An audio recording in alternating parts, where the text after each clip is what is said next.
The winter wind cut through Sarah Mitchell's threadbare shawl like a butcher's knife as she clutched the quilt to her chest, her fingers numb despite the thick fabric pressed against them, and she knew with a certainty that settled like stones in her belly that if she didn't secure grain for the next 3 months, she and her younger brother would starve before the thaw came to Montana territory. The year was 1878, and Copper Ridge had seen harder times, but Sarah couldn't remember when. Her father had died 2 springs past when his horse threw him during a storm, and her mother had followed him into the ground just 6 months later, worn down by grief and consumption until there was nothing left of her but hollow eyes and rattling breath. That left Sarah, 22 years old and stubborn as the day was long, responsible for keeping herself and 15-year-old Tommy alive on a homestead that yielded less each year, the soil growing tired and the equipment breaking down faster than she could repair it. The quilt in her arms was the last beautiful thing she owned. Her grandmother had stitched it during the wagon journey west in 1862, every piece of fabric telling a story. The blue calico from her mother's wedding dress, the red flannel from her father's winter shirt, the yellow cotton from curtains that had hung in a house in Ohio that no longer existed. The stitching was immaculate, tiny and even, forming patterns of stars and mountains that seemed to shift in the light. Sarah had slept under this quilt every night of her life until last week when she'd folded it carefully and decided it had to be sold. Sentiment couldn't fill an empty stomach. The general store stood at the end of Copper Ridge's main street, a sturdy building with glass windows that always seemed cleaner than they should be, given the dust that blew through town. Samuel Henderson, the proprietor, was a fair man by most accounts, but fair didn't mean generous, and Sarah knew she'd be lucky to get half what the quilt was worth. Still, half would buy enough wheat and cornmeal to see them through until spring, assuming the winter wasn't too brutal, and assuming Tommy's cough didn't get worse and need medicine. She pushed through the door, the bell jingling overhead, and the warmth of the pot-bellied stove hit her like a wall. 3 other people occupied the space. Mrs. Calloway examining bolts of fabric, old Pete Garrison buying tobacco, and a man Sarah didn't recognize standing near the back, his profile turned toward the shelves of canned goods. He wore a heavy coat that had seen better days, but his boots were good quality, and the hat hanging on the rack near the door was the kind working cowboys wore, practical and weather-beaten.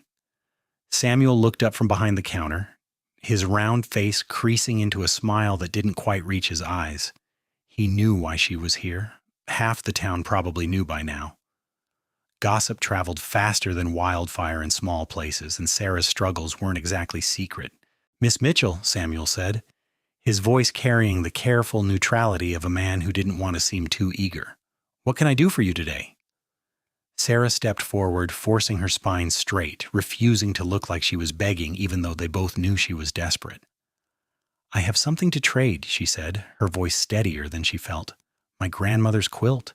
It's excellent workmanship, all hand-stitched, good strong fabric. I need winter grain, wheat, cornmeal, whatever you can offer."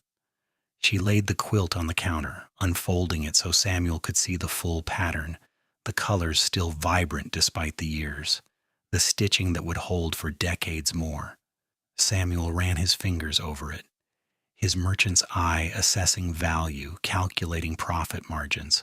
Sarah watched his face and felt her heart sink. She could see him doing the math, figuring how little he could offer and still have her accept.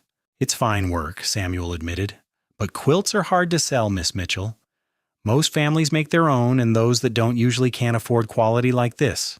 I could give you 20 pounds of wheat flour and 10 pounds of cornmeal.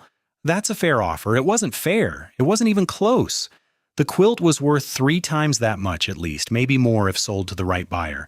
But Sarah didn't have the luxury of waiting for the right buyer, didn't have the option of traveling to a bigger town where wealthy ranch wives might pay proper money for handwork this beautiful. She had Tommy at home, trying to keep the fire going with wood that was running low, trying not to cough too hard because they both knew what consumption had done to their mother. "That's not enough," Sarah said, hating how small her voice sounded. "I need enough to get us through 3 months. That amount would barely last 6 weeks. Samuel spread his hands in a gesture that was probably meant to look sympathetic.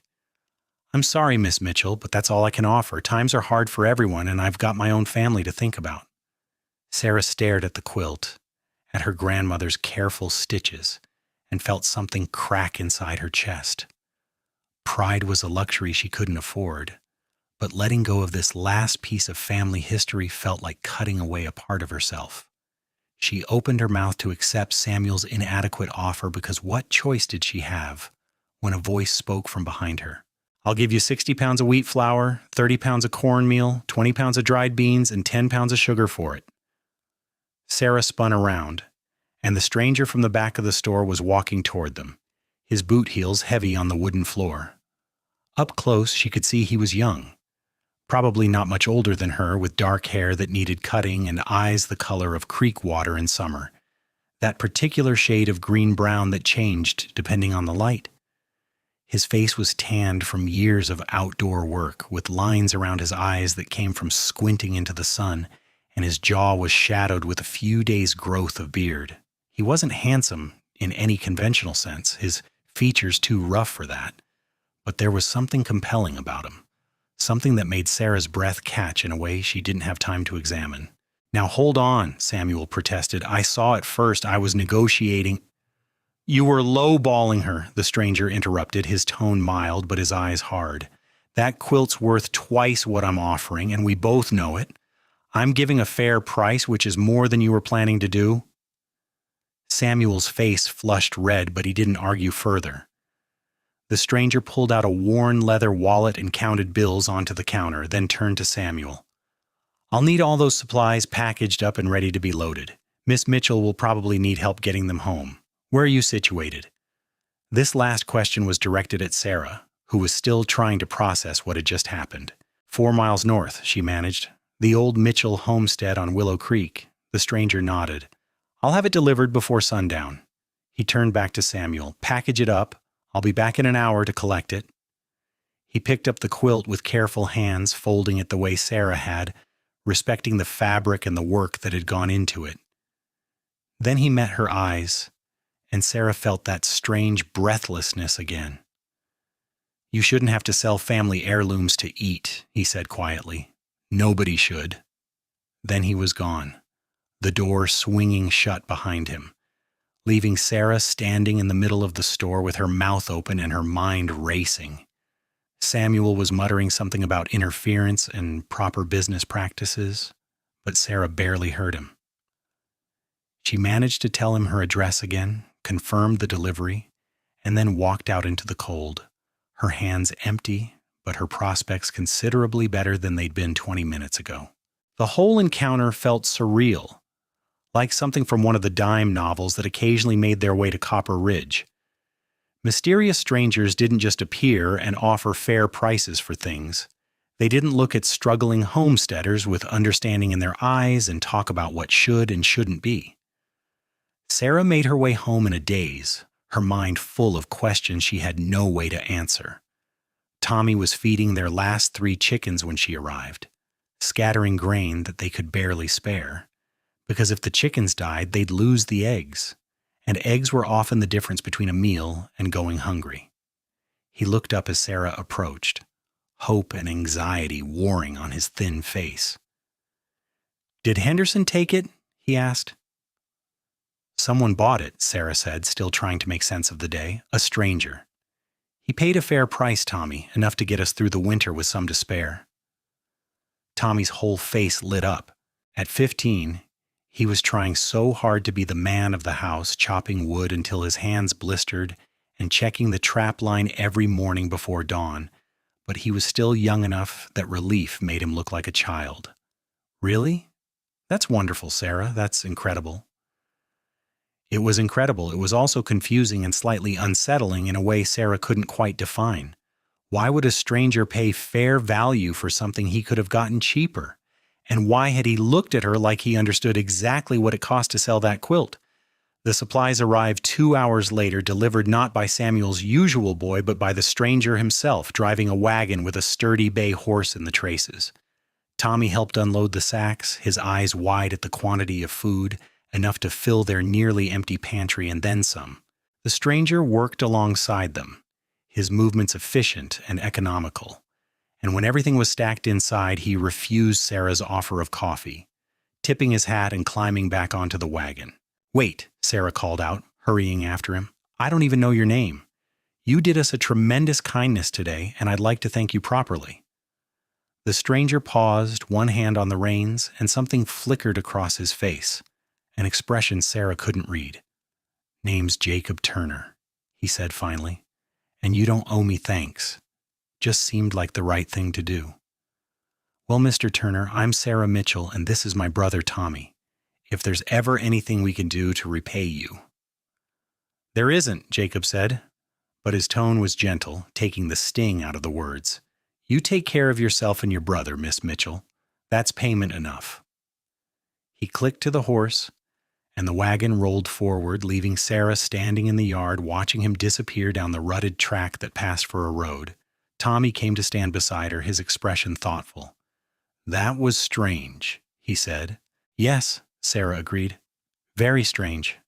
What Sarah couldn't know, was that Jacob Turner had spent the last hour before delivering those supplies sitting in the wagon outside of town, staring at the quilt in his lap, and remembering things he'd spent 3 years trying to forget. The pattern his own grandmother had favored, the careful stitches that spoke of long hours and patient hands, the way Sarah Mitchell had stood in that general store with her chin up and her eyes defiant even though she was clearly terrified. She'd reminded him of someone, and that was dangerous because Jacob had come to Montana territory specifically to avoid reminders, to outrun a past that still woke him in the night with phantom sounds and phantom guilt. He'd been working as a ranch hand for the past 18 months, drifting from spread to spread, never staying long enough to form attachments, never letting anyone get close enough to ask questions. The owner of the Broken Creek Ranch, where he was currently employed, was a decent man who didn't pry, and the work was hard enough to exhaust Jacob into dreamless sleep most nights. It was a nothing life, empty of meaning or purpose, but it was safe, and safety had seemed like enough. Until today. Until he'd seen Sarah Mitchell holding that quilt like it was the last precious thing in the world, and he'd felt something shift inside his chest, some wall he'd built cracking just enough to let in light. He'd acted without thinking, the way he used to act before the war, before everything went wrong, and now he didn't know what to do with the consequences, because the smart thing would be to stay away. The smart thing would be to forget about Sarah Mitchell and her 2 proud eyes and the way she'd thanked him like he'd given her the world instead of just a fair deal. The smart thing would be to keep his head down and his heart locked up and not let himself care about anything or anyone. Jacob had never been particularly good at doing the smart thing. 3 days later, Sarah was in the barn trying to patch a hole in the roof where the wind had torn away shingles, balanced on a ladder that wobbled alarmingly when she heard hoofbeats in the yard. She climbed down carefully, brushing straw from her skirt, and emerged into weak sunlight to find Jacob Turner sitting astride a rangy sorrel gelding, a bundle of what looked like wood shingles tied behind his saddle. "Miss Mitchell," he said, touching his hat brim, "I was passing by and noticed your roof looked like it could use some work. Thought I might lend a hand if you're willing." Sarah stared at him. "You were passing by," she repeated slowly. "Our homestead is 4 miles from town on a road that doesn't lead anywhere else." Jacob's mouth twitched, almost a smile. "All right, I came out specifically to check on you. Satisfied? Why?" It was a blunt question, maybe even rude, but Sarah was tired of not understanding what was happening. Jacob dismounted, looping his reins over the fence post, and for a long moment he didn't answer, just stood there looking at her with those changeable hazel eyes. "Because I know what it's like," he said finally, "says to be alone and struggling and too proud to ask for help. And because I happened to be in a position to help, so I figured I should." There was more to it than that. Sarah could see layers of meaning in his expression, old pain buried beneath careful control. But she also recognized the set of his shoulders, the way he held himself, the clear message that he wouldn't explain further even if she pushed. And truthfully, Sarah needed the help. Pride was all well and good, but a leaking roof in Montana winter could mean frozen pipes, ruined supplies, or worse. So she swallowed her questions and nodded toward the barn. "I'd appreciate the assistance," she said formally. "Tommy's checking the trap line, but he should be back within the hour if you need an extra pair of hands." They worked in companionable silence, Jacob proving to be skilled with hammer and nails, his movements sure and practiced. Sarah held the ladder steady and passed him shingles and tried not to notice the way his shoulders moved under his shirt or the way he squinted slightly when concentrating. She failed at both. "You're good at this," she observed after a while. "The carpentry, I mean." "My father was a builder," Jacob said, positioning another shingle. "Back in Kansas before the war. I used to help him when I was a boy." "That's where you're from? Kansas?" Jacob hammered in a nail with more force than strictly necessary. "Was, not anymore." The finality in his tone made it clear the subject was closed, so Sarah let it drop. They finished the roof just as Tommy appeared, dragging 2 rabbits he'd managed to snare. The boy's eyes went wide at the sight of Jacob, and Sarah watched her brother's expression shift from surprise to calculation to something that looked suspiciously like hope. "Mr. Turner," Tommy said, trying to sound mature and mostly succeeding, "it's good to see you again. Thank you for helping with the roof."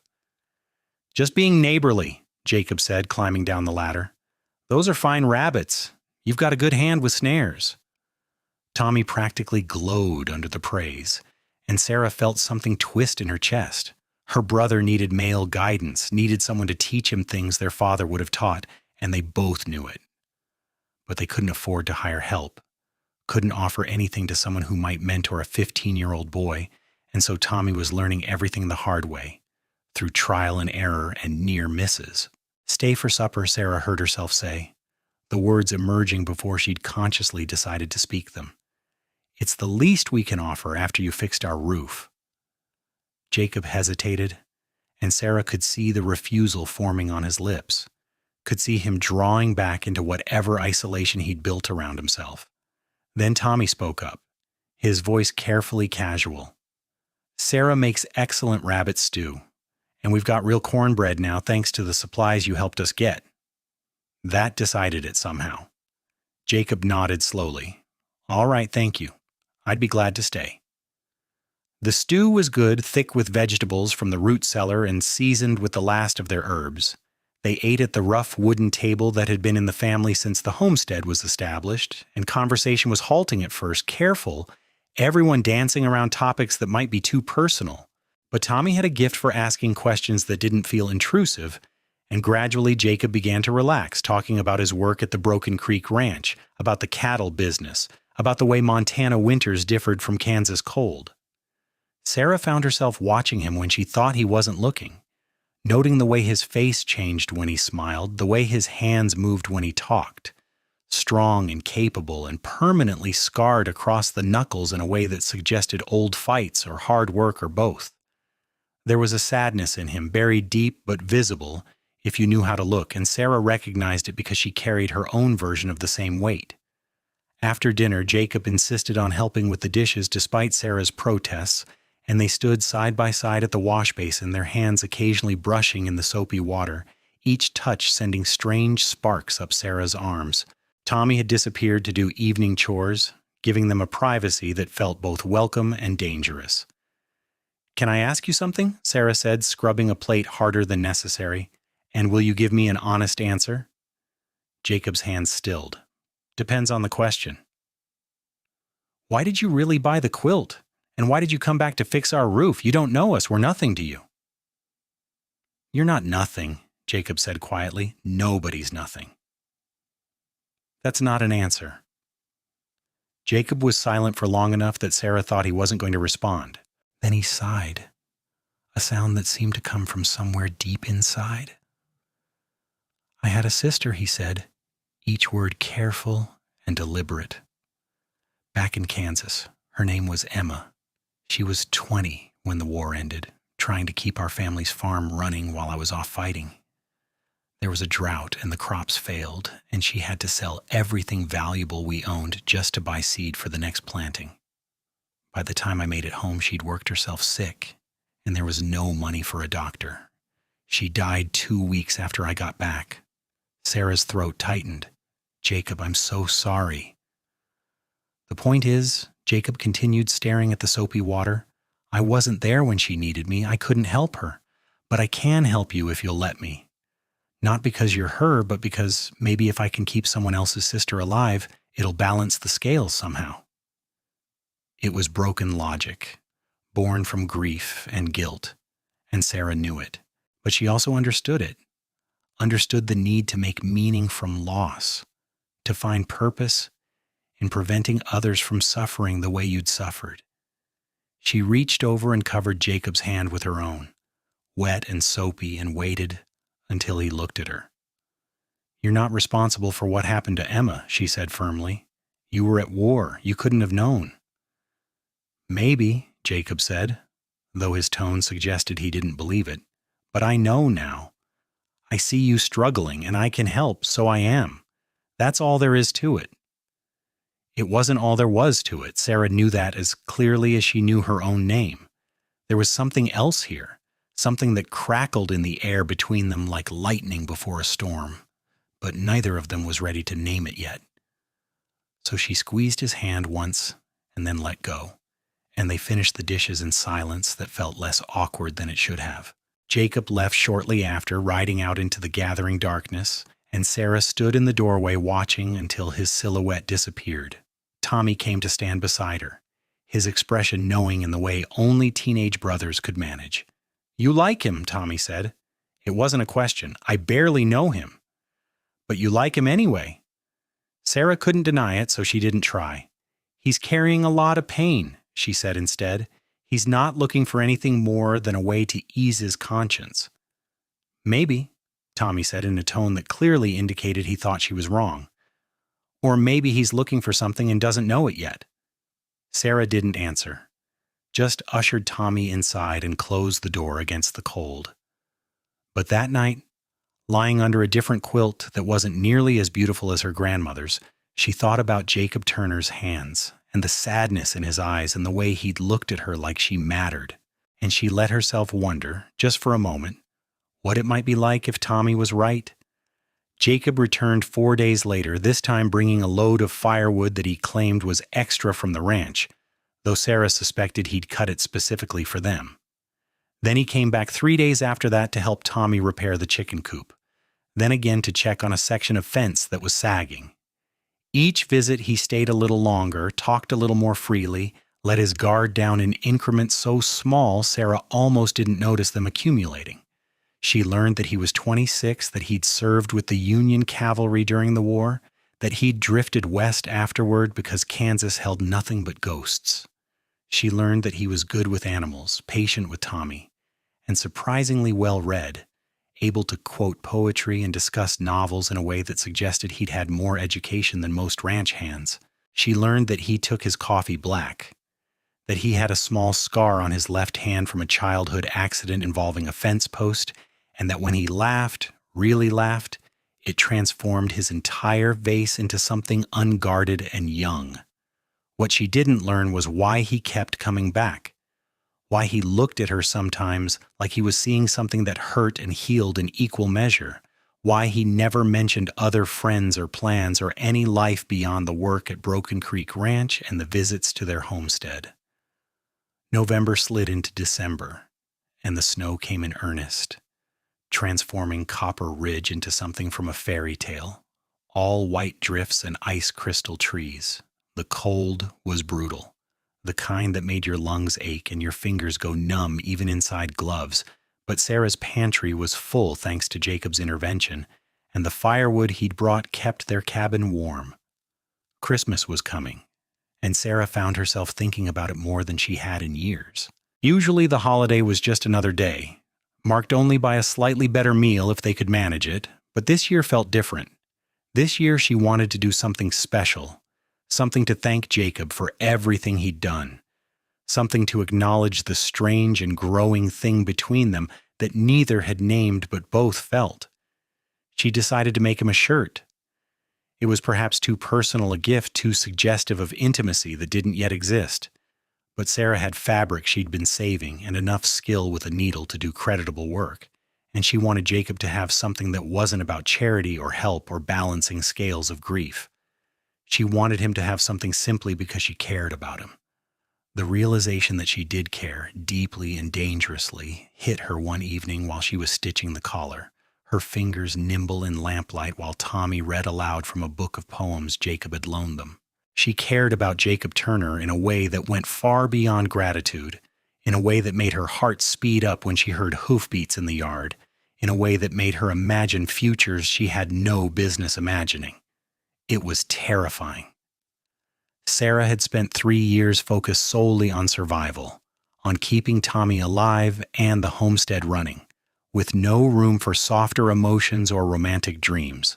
She'd convinced herself she didn't want or need those things, that practical concerns were all that mattered.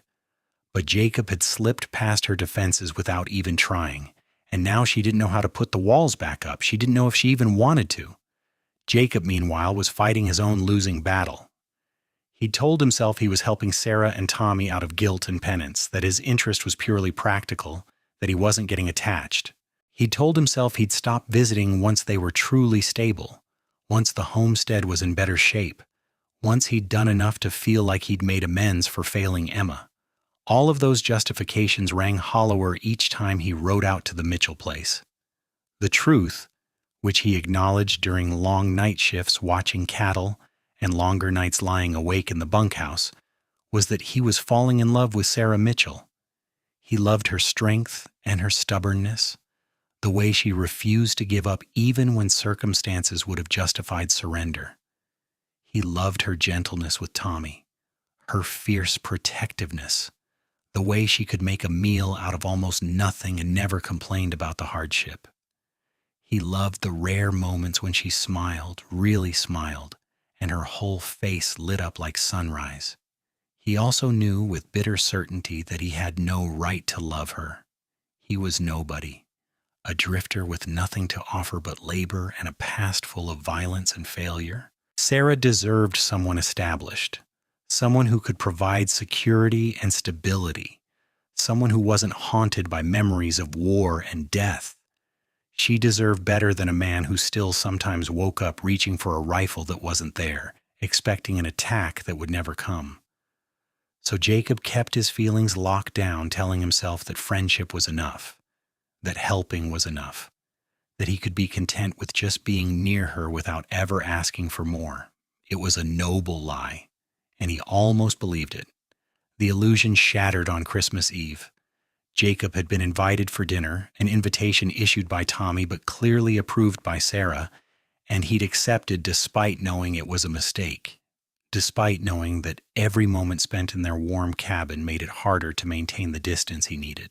He'd brought gifts, a new steel trap for Tommy, since the boys were wearing out, and a sack of apples for Sarah, a rare luxury he'd gotten from a merchant passing through Copper Ridge. What he hadn't expected was for Sarah to give him anything in return.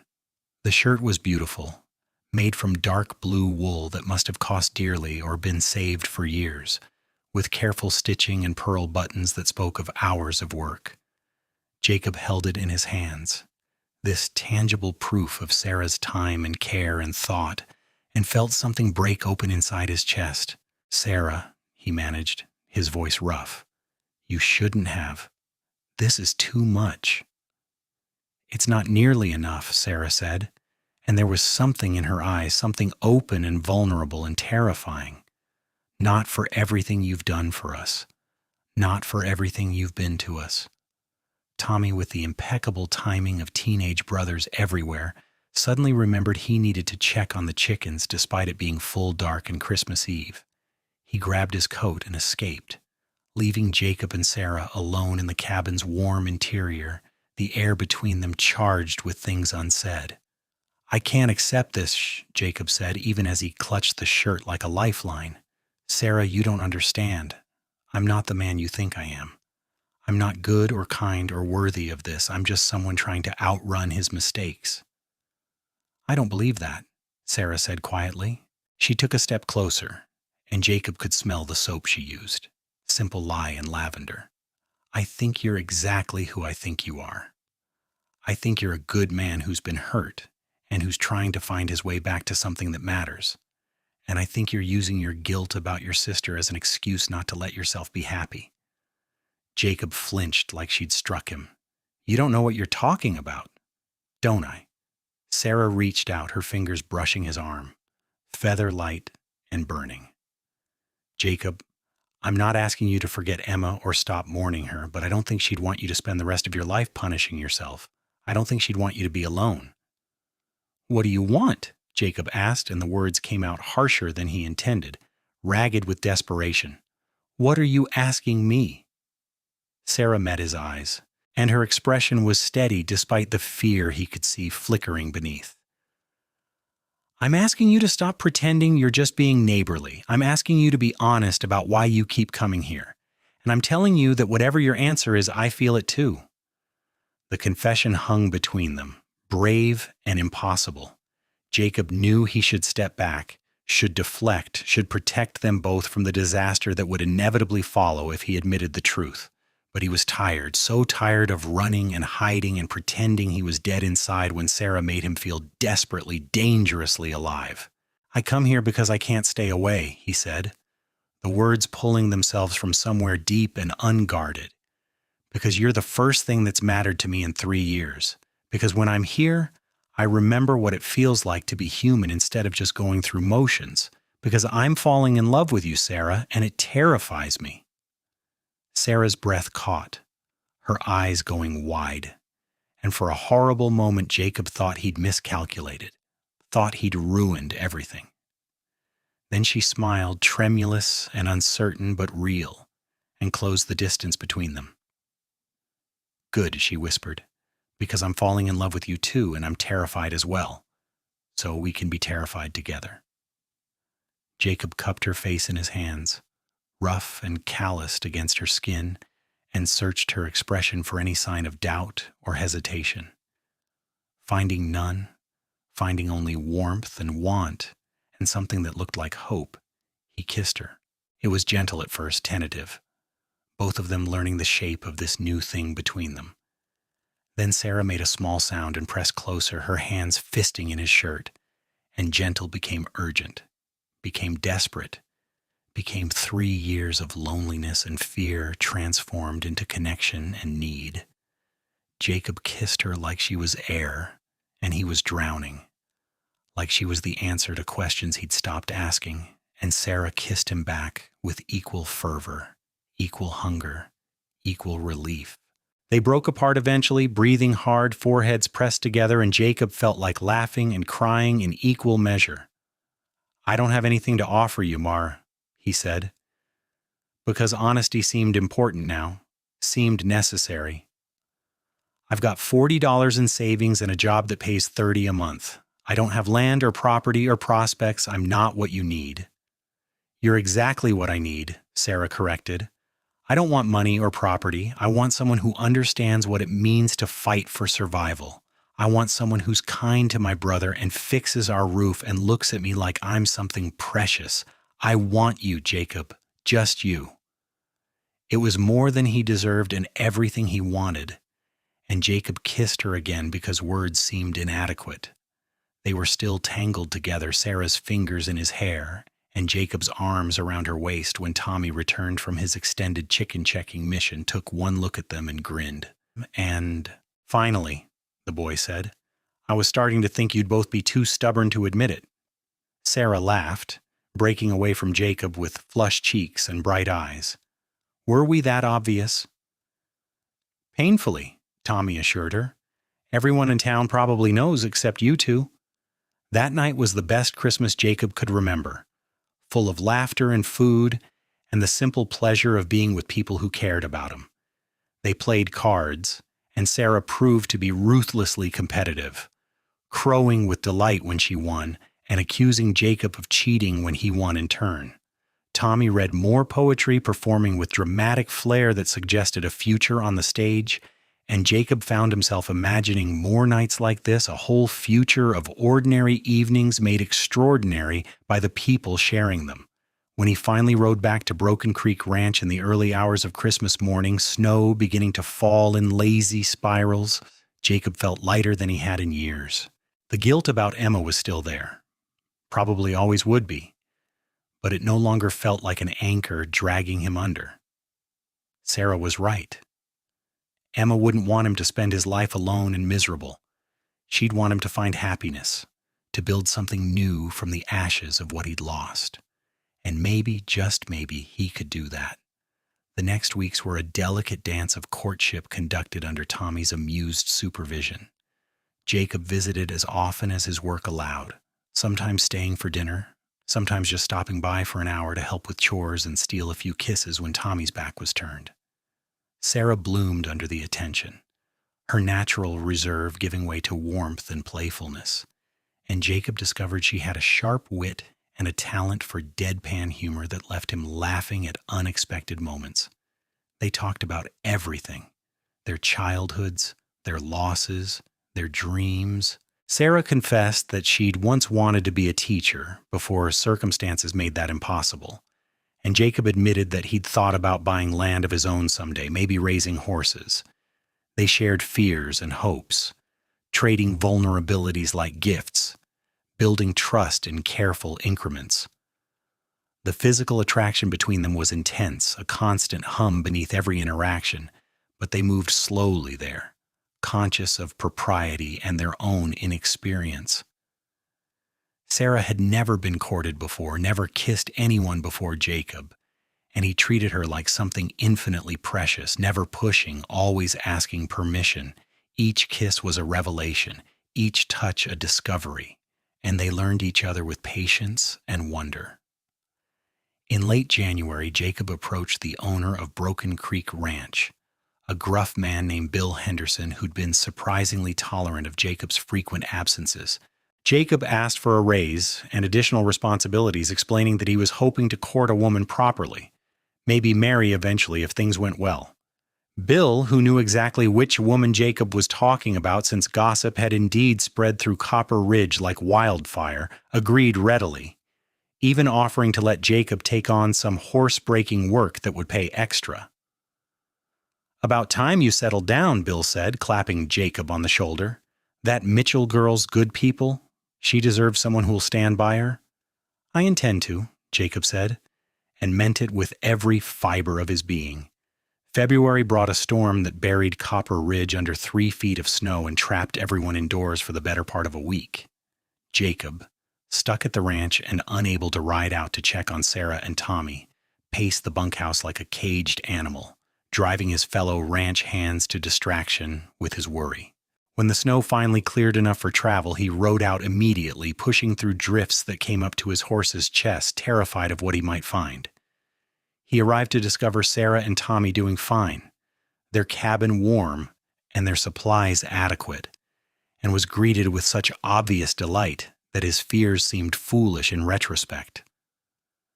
Sarah threw her arms around him the moment he walked through the door, and Jacob held her tight, breathing in the scent of her hair and feeling his racing heart slow. "I was worried," he admitted against her temple.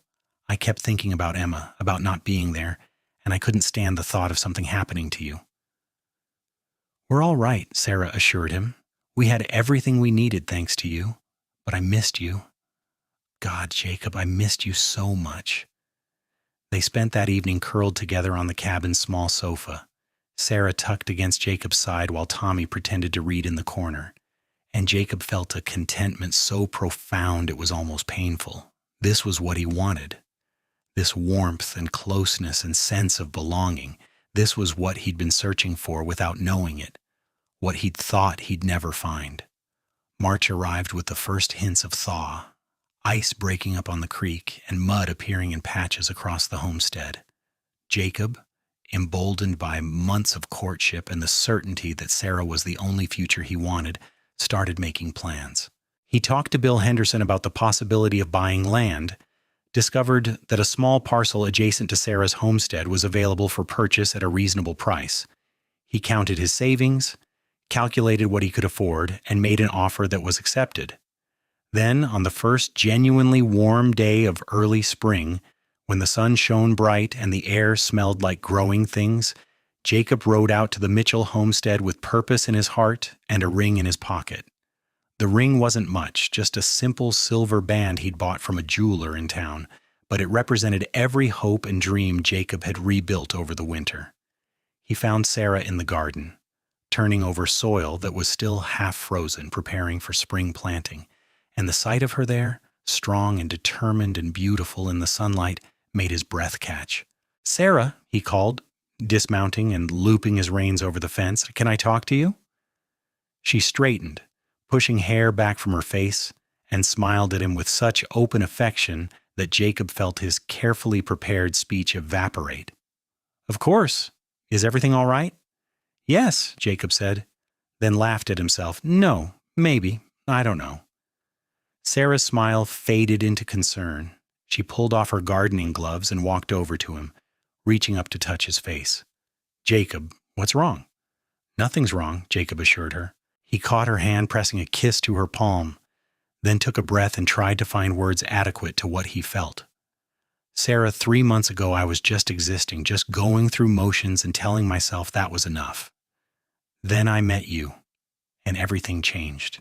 You made me want to live again, made me believe I could have a future worth building. You made me whole when I didn't even know I was broken." Sarah's eyes were getting suspiciously bright. "Jacob?" "Let me finish," he interrupted gently. "Please. I need to say this. I love you, Sarah Mitchell. I love your strength and your stubbornness and the way you make me laugh. I love how you take care of Tommy and how you refuse to give up even when you had every reason to. I love everything about you, and I want to spend the rest of my life proving it. So I'm asking if you'll have me, if you'll take a chance on a broken-down cowboy with more past than future. Will you marry me?" He pulled out the ring as he spoke, holding it up between them, and Sarah made a sound that was half laugh and half sob. "You're not broken down," she said fiercely. "You're the best man I've ever known. And yes, Jacob Turner, I'll marry you. Yes, 1,000 times yes." Jacob slipped the ring onto her finger with shaking hands, then pulled her into his arms and kissed her with all the joy and relief and love overflowing inside him. Sarah kissed him back just as eagerly, and they were both laughing and crying at the same time, giddy with happiness and the sheer impossibility of having found each other. Tommy, who'd been watching from the cabin window, came running out whooping with delight. "I knew it! I told you both you were too stubborn, and I was right." "Yes, you were right," Sarah agreed, turning to hug her brother without letting go of Jacob. "You were absolutely right." They told the rest of Copper Ridge within the week, and the news was met with genuine pleasure. People who'd watched Sarah struggle remembered Jacob's kindness in buying the quilt, remembered how he'd courted her with patience and respect, and approved of the match. Even Samuel Henderson, who'd been somewhat bitter about being called out for lowballing Sarah, admitted that Jacob seemed like a good man who'd do right by her. The wedding was planned for April, a simple ceremony in the town's small church, and Sarah threw herself into preparations with an energy born of pure happiness. She sewed a dress from fabric Jacob insisted on buying her, pale blue cotton that brought out her eyes, and accepted help from the other town women who were eager to contribute to the celebration. Jacob, meanwhile, worked like a man possessed to get his new land ready for building. He wanted to have at least the frame of a house up before the wedding, wanted to be able to offer Sarah an actual home instead of asking her to keep living in her family's tiny cabin.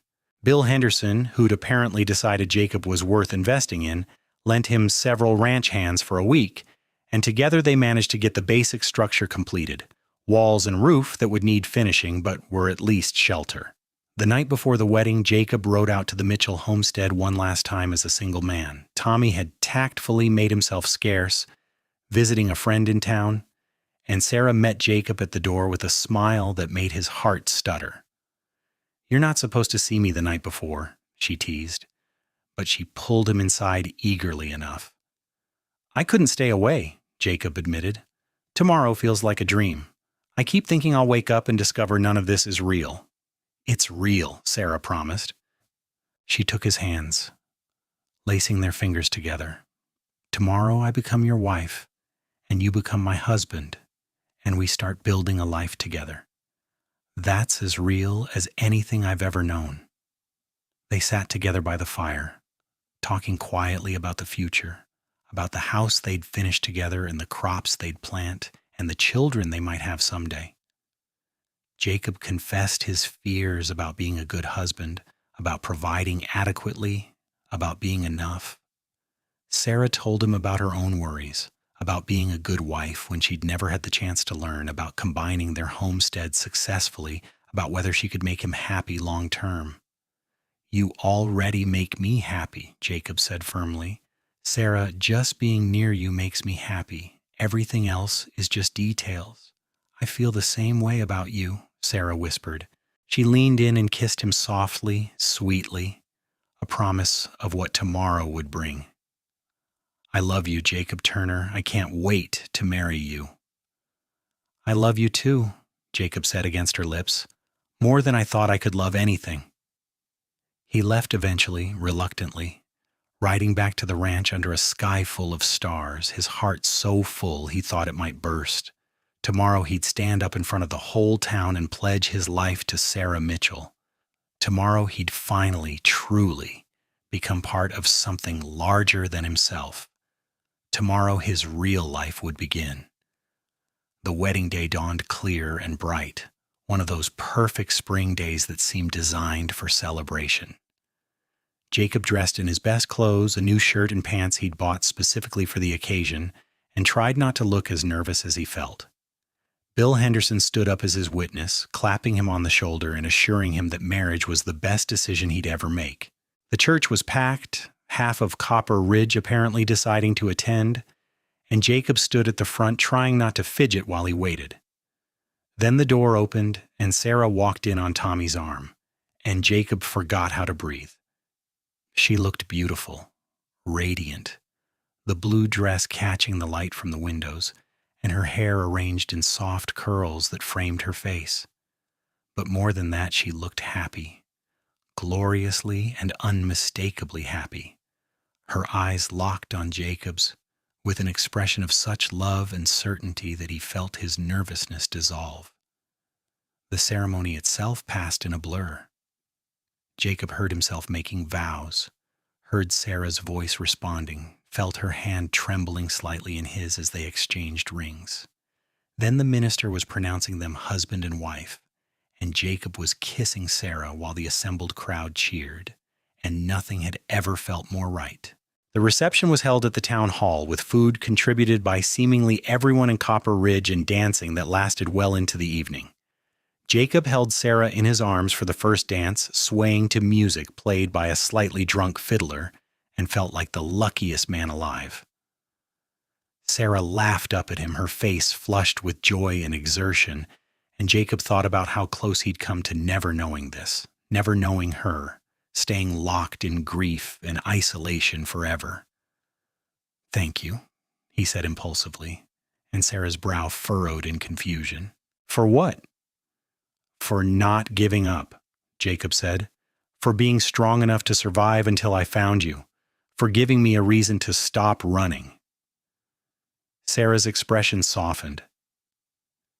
"Thank you for seeing me," she replied. "For thinking I was worth a fair price, worth fixing a roof for, worth loving. Thank you for being exactly who you are." They kissed again, there in the middle of the dance floor with half the town watching, and Jacob didn't care who saw. Let them look. Let them witness how much he loved his wife, how grateful he was for every twist of fate that had brought them together. The party wound down eventually, and Jacob and Sarah rode out to their new house, the one he'd built on the land adjacent to her homestead.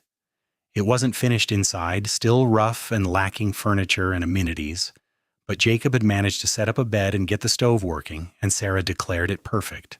Their wedding night was tender and awkward and wonderful, fumbling discovery and whispered reassurances, learning how to be together in this new way. Jacob was careful with Sarah, gentle and patient, and she responded with trust and growing confidence, and by the time they finally fell asleep tangled together, both were certain they'd made the right choice. The next months were a whirlwind of work and adjustment. Jacob continued working at Broken Creek Ranch, while also helping Sarah manage the combined acreage of their properties. They planted crops, repaired equipment, built furniture for their house, and slowly transformed the rough structure into an actual home. Tommy moved in with them, taking the small room Jacob had framed out specifically for him, and the three of them settled into a routine that felt natural despite its newness. There were challenges, of course. Money was tight, and there were days when exhaustion made them snap at each other over things that didn't matter. Sarah struggled with nightmares sometimes, dreams where she was back to starving and desperate, and Jacob would wake to find her rigid beside him, breathing hard. He'd hold her and talk her down, reminding her that they had food now, had security, had each other. Similarly, Jacob occasionally woke reaching for weapons that weren't there, caught in memories of war, and Sarah learned to approach him carefully those nights, to speak softly until he remembered where he was. But those difficult moments were vastly outnumbered by good ones. Mornings when Jacob woke to find Sarah curled against him, her hair tickling his nose, and her breath soft against his chest. Evenings when all three of them sat around the dinner table trading stories about their day and making plans for tomorrow. Nights when Jacob and Sarah made love with increasing confidence and intimacy, learning what pleased each other, building a physical vocabulary unique to them. By late summer, their combined homestead was thriving. The crops were good, the animals healthy, and they'd even managed to put aside a small amount of savings. Jacob had gained a reputation as an excellent horsebreaker, and people were starting to seek him out specifically for that work, which brought in additional income. Sarah had begun taking in sewing when she had time, her skill with the needle in demand now that people knew about it. One evening in August, Sarah asked Jacob to sit with her on the porch after dinner, her expression serious enough to make his stomach clench with worry. They settled onto the bench Jacob had built, watching the sun set over the mountains, and Sarah took his hand. "I need to tell you something," she said, and Jacob's mind immediately raced through worst-case scenarios. "All right," he managed, trying to sound calm. "What is it?" Sarah turned to face him, and her expression was nervous but not upset, anxious but not afraid. "I'm pregnant," she said simply. "I'm fairly certain. I've missed my monthly courses twice now, and I've been feeling sick in the mornings. We're going to have a baby." Jacob stared at her, the words taking a moment to fully register. A baby. They were going to have a baby. He was going to be a father. "Jacob?" Sarah said uncertainly. "Say something. Are you all right?" "I'm better than all right," Jacob said, his voice cracking slightly. He pulled her into his arms, holding her carefully, reverently, suddenly terrified of hurting her or the life she carried. "Sarah, this is wonderful. This is incredible. Are you happy about it?" "I'm terrified for her," Sarah admitted, her face buried in his shoulder. "But yes, I'm happy. I want this. Want a family with you. I just hope I can be a good mother." "You'll be an excellent mother," Jacob said firmly. He pulled back enough to cup her face, making sure she could see the certainty in his eyes. "You kept Tommy alive and thriving under impossible circumstances. You're strong and smart and caring. Our child is going to be so lucky to have you." Sarah's eyes filled with tears, happy ones this time. "And lucky to have you. You're going to be a wonderful father, Jacob." The thought was both exhilarating and terrifying. Jacob had never imagined himself as a father, had assumed that part of life was closed to him when Emma died and he started drifting. Now he had to reconceive his entire future, had to imagine a child with Sarah's eyes or his nose or some combination of both, had to think about raising a whole new person in this wild and beautiful and difficult territory. He thought he was up to the challenge. With Sarah beside him, he thought he could handle anything. They told Tommy that night, and the boy's reaction was pure delight. "I'm going to be an uncle. This is amazing. When is the baby coming?" "Probably February," Sarah said, laughing at his enthusiasm. "And yes, you're going to be an uncle with extra chores since I'll need help as I get further along." "I don't care about chores," Tommy declared. "This is the best news ever." The pregnancy progressed well for the first several months. Sarah glowed with health despite the morning sickness, her body changing in ways that fascinated and awed Jacob. He found himself constantly aware of her, constantly protective, driving her slightly crazy with his hovering. She bore it with patient amusement, understanding that his worry came from love and from the fear of loss he'd never fully shake. In November, as Sarah's belly grew round and obvious, Jacob made a decision. He sought out the man who'd bought the quilt from him back in December, a wealthy rancher named Morrison who lived an hour's ride from Copper Ridge. Jacob explained the situation, explained that he'd bought the quilt to help someone who needed it, but that now he wanted to buy it back, to give it to his wife for their child. Morrison, who turned out to be a romantic at heart despite his gruff exterior, sold the quilt back to Jacob at cost, even throwing in a hand-carved cradle that his own children had outgrown. "Your wife must be some woman," Morrison said, "to inspire this kind of devotion." "She is," Jacob agreed simply. "She absolutely is." He brought the quilt home on a cold December evening, walking into the house to find Sarah resting on the sofa, one hand on her swollen belly and her expression peaceful. She looked up as he entered, started to smile, then saw what he was carrying and froze. "Is that, Jacob? Is that my grandmother's quilt?" "I bought it back," Jacob said, crossing to her and laying the quilt carefully across her lap.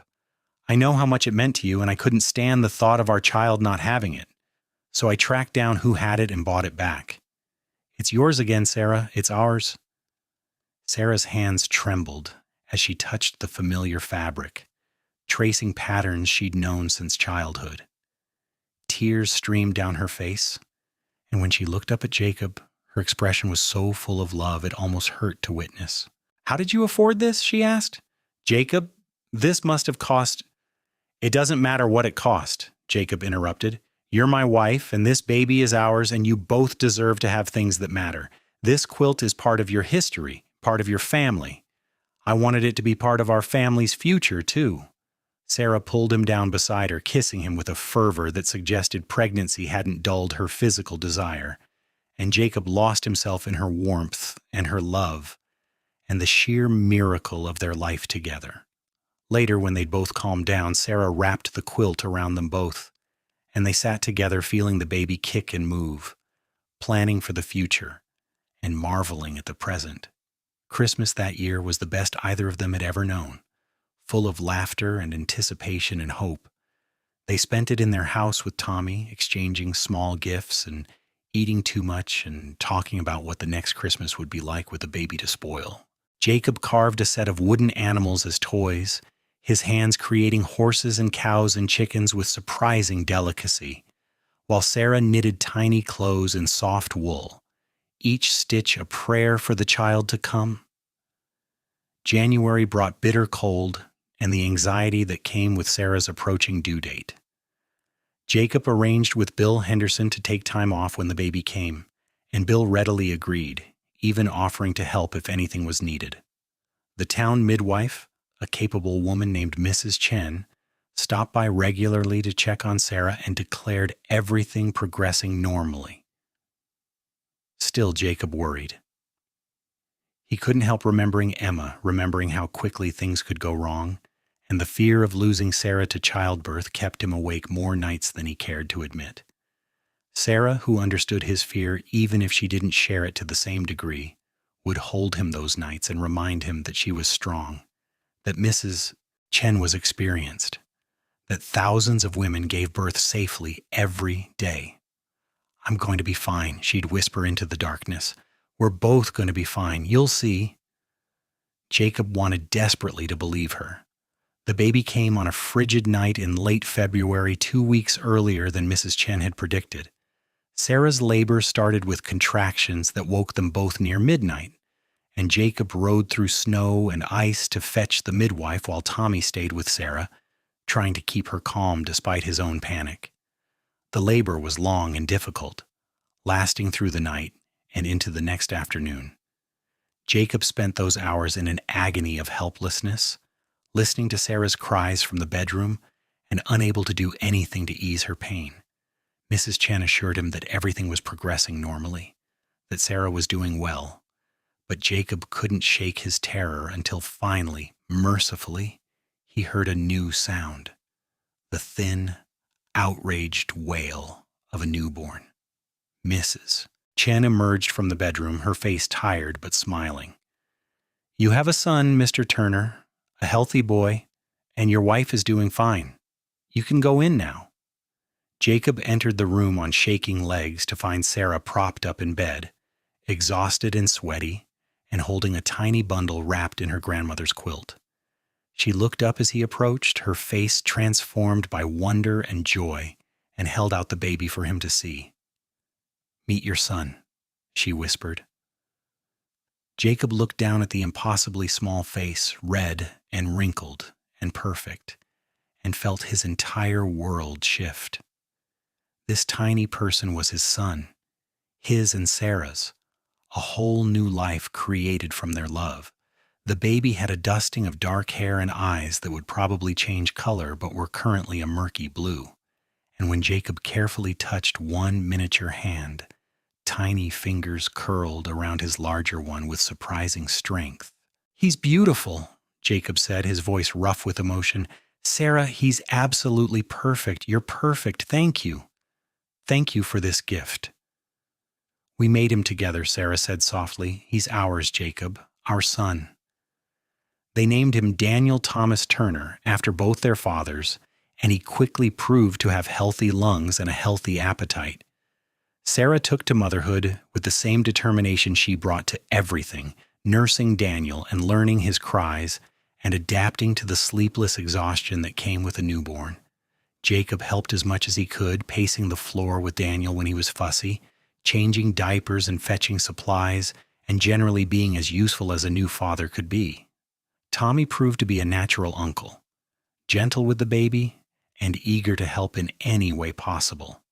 He'd turned 16 shortly after Christmas, growing into a capable young man, and he took his uncle duties seriously, often entertaining Daniel so Sarah and Jacob could rest. The months after Daniel's birth were exhausting but joyful. Jacob returned to work at the ranch but arranged his schedule to be home as much as possible. Sarah recovered quickly, her body bouncing back with impressive resilience, and by spring she was back to managing the homestead alongside caring for Daniel. They settled into new routines, learning to function on less sleep, marveling at every small milestone Daniel achieved. By summer, Daniel was smiling and laughing, responding to their voices and faces with obvious delight. Jacob discovered that fatherhood suited him, that he loved the weight of his son in his arms and the trust in those baby eyes. All his fears about being inadequate or failing to protect his family seemed foolish now, replaced by a confidence born of daily practice and Sarah's steady support. One evening in July, with Daniel asleep in his cradle and Tommy visiting friends in town, Jacob and Sarah sat on their porch watching the sunset. Sarah leaned against him, her head on his shoulder, and Jacob wrapped an arm around her, feeling profoundly content. "Are you happy?" he asked, a question he found himself asking regularly, needing reassurance that she didn't regret choosing him. "Incredibly happy," Sarah said without hesitation. "Jacob, a year and a half ago I was selling my last valuable possession just to survive. Now I have a husband I love, a beautiful son, a thriving homestead, and a future full of possibilities. How could I be anything but happy?" "I feel the same way," Jacob admitted. "Sometimes I can't believe this is real, that I get to have all this. You, Daniel, Tommy, this life we've built. It's more than I ever thought I'd have." "You deserve it," Sarah said firmly.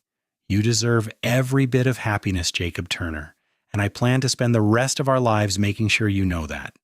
Jacob kissed the top of her head, breathing in the scent of her hair, and let himself fully embrace the contentment he felt. The guilt about Emma was still there, probably always would be, but it had softened into something gentler, a reminder to appreciate what he had rather than a burden dragging him down. He thought Emma would approve of Sarah, would love Daniel, would want him to be exactly this happy. As the sun dipped below the mountains and the first stars appeared, Jacob made a silent promise to his sister wherever she was. He'd take care of this family, this precious second chance he'd been given. He'd be the man Sarah believed him to be, the father Daniel deserved, the person he'd once hoped to become before war and loss had derailed him. He'd already started. He'd keep going. And with Sarah beside him, he knew he could handle whatever challenges came. The years that followed were full and rich, marked by hard work and steady growth. Jacob and Sarah expanded their homestead, buying additional land as they could afford it, building their herd of cattle and horses. Jacob's reputation as a horsebreaker grew, bringing in steady income while Sarah's sewing skills became sought after throughout the region. They weren't wealthy by any means, but they were comfortable, able to provide for their family with room for occasional luxuries. Daniel grew from baby to toddler to small boy, curious and energetic and loved beyond measure. He had Sarah's stubbornness and Jacob's tendency to overthink, along with a sweetness that was entirely his own. When he was 3, Sarah became pregnant again, and their daughter Emma was born in the spring of 1882. Named for the sister Jacob had lost and welcomed with equal joy. Tommy grew into a man during those years, eventually marrying a girl from town named Lucy and starting his own homestead on land adjacent to Jacob and Sarah's. The families remained close, helping each other through difficult times and celebrating successes together. Tommy often credited Jacob with teaching him how to be a good man, a statement that never failed to make Jacob uncomfortable and grateful in equal measure. Life wasn't always easy. There were droughts and harsh winters, sick animals, and failed crops, the countless small disasters that came with homesteading. There were arguments and disagreements, moments when exhaustion made them short with each other, times when the weight of responsibility felt crushing. But through it all, Jacob and Sarah had each other, their partnership strong enough to weather any storm. On their 5th wedding anniversary, Jacob surprised Sarah with a trip to the town photographer, a luxury they'd never been able to afford before. They dressed in their finest clothes and stood stiffly for the long exposure, Daniel and Emma positioned between them, and the resulting photograph captured them looking prosperous and proud and deeply connected. "Look at us," Sarah marveled, studying the image. "We look like people who have everything figured out." "We do have everything figured out," Jacob said, pulling her close. "We have each other. That's all we need to figure out." Sarah laughed and kissed him, and the photographer grumbled about them moving during the exposure, but neither cared. They had their family, their land, their love. They had built something beautiful from desperation and chance, and it was more than enough. More years passed, Daniel growing tall and serious, helping his father with the horses and showing a natural affinity for the work. Emma proved to be as stubborn as her mother and grandmother, refusing to accept limitations and insisting she could do anything her brother could do. Jacob and Sarah raised them with love and discipline, teaching them the value of hard work, the importance of kindness, the necessity of perseverance. In 1888, when Daniel was 10 and Emma was 6, Sarah announced she was pregnant again. This pregnancy was harder than the previous 2, leaving her exhausted and uncomfortable, and Jacob worried constantly. But Sarah insisted she was fine, and Mrs. Chen agreed that while the pregnancy was more difficult, there was no immediate danger. Their second son, Matthew, was born in early 1889, a lusty baby with a shock of red hair that must have come from some distant ancestor since neither Jacob nor Sarah were redheads. His arrival completed their family in a way that felt right and final, and Jacob found himself grateful for the abundance of his life, for the children who would carry on after him, for the legacy he and Sarah were building together. As the 1890s approached, the wild frontier that had defined their early years began to change. Copper Ridge grew from a small settlement into a proper town, with a school and a bank and regular train service. The untamed wilderness that had once surrounded them gave way to cultivated fields and established ranches. The stories they told their children about the early days began to sound like ancient history, tales from a different world. But some things didn't change. Jacob still rose early to work the horses, still found satisfaction in physical labor and visible results. Sarah still sewed by lamplight, still managed the household with quiet competence, still looked at Jacob sometimes like he was the answer to prayers she'd been too proud to voice. Their love, tested by time and hardship and the mundane struggles of daily life, had only deepened and strengthened. One evening in the spring of 1895, with all three children finally asleep after the chaos of dinner and baths and bedtime stories, Jacob and Sarah retreated to their porch, a nightly ritual they'd maintained for years. Sarah brought the old quilt with her, the one that had started everything, and they wrapped it around their shoulders as they sat close together. "Do you ever think about how different things could have been?" Sarah asked, her voice soft in the darkness. "If Samuel Henderson had given me a fair price that day, you might never have intervened. We might never have met." "I think about it sometimes," Jacob admitted, "and it terrifies me how easily we could have missed each other." "But we didn't miss each other, Sarah. Whatever combination of chance and fate brought us together, it worked. We found each other exactly when we needed to." "You saved my life that day," Sarah said, not for the first time. "You and Tommy would have survived the winter somehow, but it would have been so much harder, so much more desperate. You gave us breathing room, gave us hope. You saved us." "You saved me too," Jacob said, also not for the first time. "I was drowning in grief and guilt, barely existing. You gave me a reason to live again, Sarah. You and the children, this life we've built. It's everything I didn't know I needed." They sat in comfortable silence, watching fireflies dance across their fields, listening to the night sounds that had become so familiar over the years. Inside, their children slept safe and warm under solid roofs, their bellies full and their futures bright with possibility. It was everything Jacob had fought for, everything Sarah had refused to give up on, everything they'd built together from desperation and determination and love. "Tell me again," Sarah said, a ritual request that Jacob recognized immediately. "Tell you what? About the day you bought the quilt. What you were thinking, why you did it?" Jacob smiled, pulling her closer. "I was thinking that you looked like someone who'd been pushed to the edge but refused to fall. I was thinking that Samuel Henderson was a cheat, and you deserved better. I was thinking that if I couldn't save Emma, maybe I could save someone else's sister.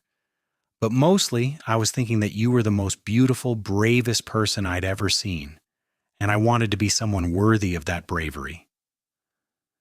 "You were always worthy," Sarah said softly. "You just needed to believe it." "You made me believe it," Jacob corrected. "You saw something in me I couldn't see in myself. You gave me the courage to stop running and start building. Everything good in my life comes back to you, Sarah. Everything." Sarah turned in his arms, the quilt falling away, and kissed him with the passion and tenderness of long familiarity. They'd kissed thousands of times over the years, but it never got old, never became routine. Every kiss was a renewal of their commitment, a reminder of what they meant to each other, a celebration of having found their perfect match. "I love you," Sarah whispered against his lips. "I loved you the moment you stood up to Samuel. I loved you when you fixed our roof. I loved you when you bought back my quilt. And I love you now, even more impossibly than I thought possible back then." "I love you too," Jacob said, his voice rough with emotion. "More than I can ever adequately express. You're my heart, Sarah. You and our children are my entire world." They returned to their porch sitting, wrapped in the quilt that represented both their past and their future, and talked about their plans for the coming year. Daniel would start working more seriously with the horses, learning the trade that might become his livelihood. Emma wanted to help more with Sarah's sewing business, showing an aptitude for design that surprised them both. Matthew was still too young for serious work, but his personality was already emerging, playful and affectionate, and endlessly curious. "We've built something good here," Sarah observed, looking out over their land, dark shapes visible in the starlight. "Something that will last beyond us." "We have," Jacob agreed, "and it started with you being brave enough to walk into that general store and me being lucky enough to be there to see it." "No," Sarah corrected gently. "It started with you being kind enough to care, generous enough to help, and brave enough to come back. You could have bought the quilt and forgotten about us. Instead, you chose to keep showing up. That's what made the difference. Jacob thought about that, about all the times over the years when he could have walked away, could have protected himself from the risk of caring. But each time, Sarah had given him a reason to stay. Her smile, her strength, her love. She'd made staying the only logical choice, had made their future together inevitable in the best possible way. "We chose each other," he said finally, "and we keep choosing each other. Every day. That's what makes it work." "That's what makes it perfect," Sarah agreed. They sat together until the night grew too cold even with the quilt, then retreated inside to check on their sleeping children and retire to their own room. Their life wasn't glamorous or exciting, wasn't the stuff of dime novels or dramatic songs, but it was real and hard-won and infinitely precious, built on foundation of mutual respect, unwavering support, and love that had only grown stronger with time. As Jacob lay in bed with Sarah curled against his side, her breathing evening out into sleep, he thought about the scared, broken man he'd been 17 years ago. That man could never have imagined this future, could never have believed he deserved happiness or peace or a family of his own, but Sarah had seen past his brokenness to the man he could become, and with her help, he'd rebuilt himself into someone worthy of the life they'd created. The quilt Sarah's grandmother had stitched all those years ago lay folded at the foot of their bed, a silent witness to their journey.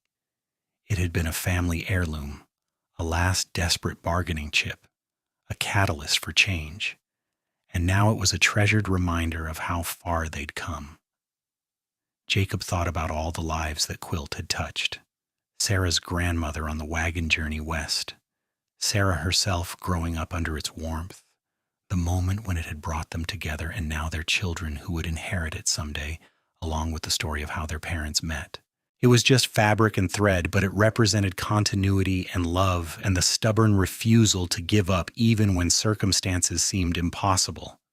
It was a perfect metaphor for their marriage, for the life they'd built, for the legacy they'd leave. Outside, the Montana night was cold and clear, stars brilliant in the darkness, and the mountains standing eternal against the sky. Inside, the Turner family slept safe and warm, their dreams peaceful, and their futures secure. It was an ordinary night in an ordinary life, and it was absolutely everything. The years continued to unfold with the steady rhythm of seasons and growth. Daniel married at 22, bringing home a quiet, capable girl named Ruth, who fit seamlessly into the family. Emma shocked everyone by announcing at 18 that she wanted to go to normal school to become a teacher, and Jacob and Sarah supported her ambition despite the expense and the departure it necessitated. Matthew proved to have a head for numbers and began helping manage the ranch's finances, turning their profitable operation into a thriving one. Jacob and Sarah grew older together, their faces lining and their hair graying, but their love unwavering. They became grandparents, then grandparents many times over, their house filling with noise and chaos and joy whenever the family gathered. Jacob taught his grandchildren to ride horses with the same patience he'd shown his own children, while Sarah sewed tiny clothes and told stories about the old days when Montana territory was still wild and dangerous. On their 25th wedding anniversary, the whole family gathered for a celebration. The house and yard overflowed with people, children and grandchildren, Tommy and his wife and their brood, friends from town and neighboring ranches. Someone had organized a dance, and Jacob found himself swept onto the floor with Sarah, moving to familiar tunes played by Daniel on the fiddle he'd learned as a boy. 25 years, Sarah marveled, looking up at Jacob with eyes that still sparkled despite the lines around them. "Can you believe it?" "Some days it feels like yesterday," Jacob said. "Other days it feels like we've always been together, like there was never a time before us." "I prefer to think of it like that," Sarah said, "like we were always meant to find each other, and everything before was just preparation." "I like that," Jacob agreed. "It makes the hard parts seem more worthwhile if they were leading me to you." They danced until they were breathless and laughing, then retired to the porch to watch the younger generation continue the celebration. Emma was there with her husband, a teacher like herself, and their 2 young daughters. Daniel and Ruth's 4 children ran wild with their cousins, playing games that had been passed down through generations. Matthew, still unmarried but courting a girl from town, was attempting to teach his nieces a complicated card game with limited success. "Look at what we made," Sarah said softly, encompassing the scene with a gesture. "All these people, all these lives that wouldn't exist if we hadn't found each other." "It's overwhelming when you think about it like that," Jacob admitted. "All the ripples from one moment of decision." "The best decision either of us ever made," Sarah said firmly. As the evening wore on and the party began to wind down, Jacob slipped away to their bedroom and retrieved the quilt from its careful storage. He brought it outside, finding Sarah still on the porch, and wrapped it around both their shoulders like he'd done countless times over the years. "Do you remember," he said quietly, "that first Christmas when I gave this back to you? You cried." "I cried because you understood," Sarah said. "You understood what it meant to me, what it represented. You understood that some things are worth more than money or practicality, that history and family and connection matter. That's when I knew for certain that I loved you, Jacob. That moment of understanding." "I loved you before that," Jacob confessed. "I loved you from the first moment I saw you in Henderson's store, holding this quilt like it was the last precious thing in the world. I just didn't let myself acknowledge it until later." "We wasted a lot of time being afraid," Sarah observed. "We did," Jacob agreed, "but we found our way eventually, and we have the rest of our lives to make up for lost time." They sat together wrapped in the quilt, watching their family celebrate, and Jacob felt a profound sense of completion. This was what he'd been fighting for during the war, though he hadn't known it then. The right to build a life of his own choosing, to love freely, to create something lasting and good.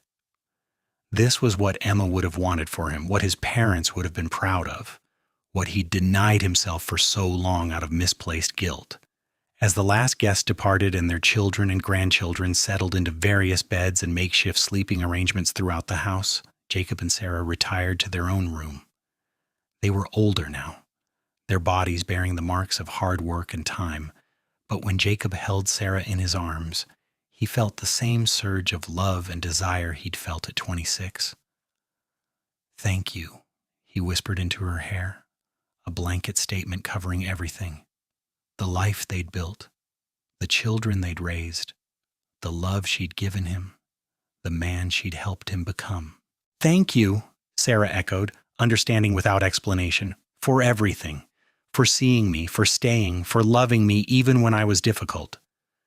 "You've never been difficult," Jacob protested, and Sarah laughed. "Liar, but I love you anyway." "I love you too," Jacob said. "Today, tomorrow, and forever." It was a promise he'd made before and would make again, as many times as necessary, a promise that summed up everything they were to each other. Partners, lovers, best friends, the other half of their souls. They'd found each other against impossible odds, had built a life that exceeded anything either had imagined, and they'd done it together, step by careful step, day by precious day. In the darkness of their room, under the quilt that had witnessed their entire journey, Jacob and Sarah held each other and dreamed of the future still to come. There would be more grandchildren, more challenges, more joys and sorrows to weather together. There would be years still ahead full of ordinary moments and extraordinary love until eventually one of them would leave and the other would mourn. But that was far away yet, a distant shadow that couldn't touch the bright present. For now, they had each other, had their family, had the life they'd fought so hard to build. For now, that was everything they needed. The story of Sarah and Jacob Turner became family legend, passed down through generations with embellishments and edits, but always maintaining the essential truth. Love could bloom in the most desperate circumstances. Kindness could change everything. And sometimes the act of helping someone else was really the act of saving yourself. Their great-grandchildren would someday tell the story to their own children about the ancestor who had to sell her last quilt and the cowboy who bought it back and returned it, and how that single act of generosity had created a love story that lasted a lifetime. They'd point to the quilt itself, carefully preserved and still bearing the stitches Sarah's grandmother had put in over a century before, and explained that it represented more than just fabric and thread. It represented hope in desperate times, kindness when it was needed most, and the transformative power of love freely given. It represented Sarah's strength and Jacob's compassion, the foundation they'd built together, and the legacy they'd left for all who came after, but that was still far in the future. On that night in 1903, Sarah and Jacob simply held each other and were grateful for the present, for the journey they'd taken together, for the love that had sustained them through everything. They were older now, grayer and slower, but the feeling between them was as strong as ever, burnished by time into something unbreakable.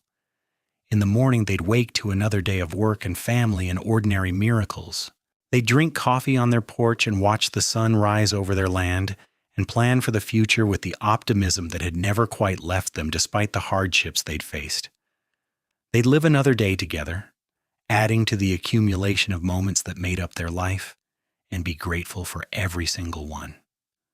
But for now, they slept peacefully in each other's arms, the quilt keeping them warm, their dreams full of each other and the life they'd built from desperation and determination and love that refused to die.